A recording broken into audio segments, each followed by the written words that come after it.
Assalamualaikum warahmatullahi wabarakatuh. Apa kabar sahabat milenial? Semoga dalam keadaan baik-baik saja ya. Oke, jadi kali ini kita akan membahas masalah pemanasan global. Apa sih pemanasan global itu?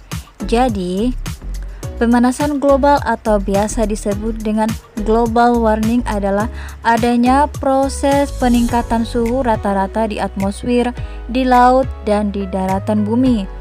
Oke, untuk selanjutnya kita harus tahu dari mana asal pemanasan global. Sahabat milenial, jadi pemanasan global itu berasal dari emisi gas rumah kaca. Nah, emisi gas rumah kaca ada 6 ya. Yang pertama, uap air atau biasa disebut dengan H2O yang dihasilkan dari aktivitas memasak seperti ini ya.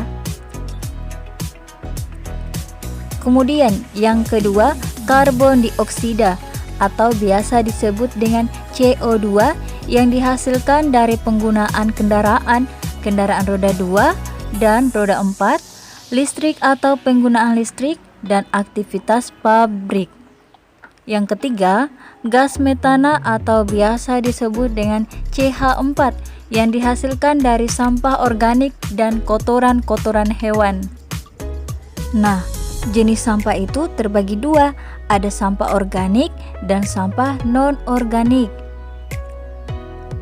Contoh sampah organik, dia dari sisa-sisa makanan dan minuman atau biasa disebut dengan sampah basah. Sedangkan sampah non-organik itu adalah sampah-sampah plastik atau biasa disebut dengan sampah kering.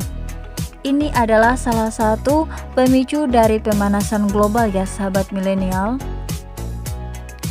Berikutnya dinitrogen oksida atau biasa disebut dengan N2O yang dihasilkan dari pembakaran hutan dan bahan bakar fosil. Terakhir adalah klorofluorokarbon atau biasa disebut dengan CFC yang dihasilkan dari pendingin seperti AC dan kulkas. Nah, siapa nih di sini yang memakai AC dan punya kulkas di rumahnya? Ada ya dampaknya untuk bumi kita ini. Jadi ada banyak dampak yang ditimbulkan dari pemanasan global ini ya sahabat milenial. Pertama, dapat meningkatkan suhu di permukaan bumi. Kalau sudah gini pasti memicu terjadinya kekeringan atau gletser di kutub utara itu mencair lebih cepat loh. Bisa terjadi kebakaran hutan dan perubahan iklim. Oke, jadi kita sebagai manusia pasti tidak mau ya kalau bumi yang kita tinggali ini rusak akibat pemanasan global.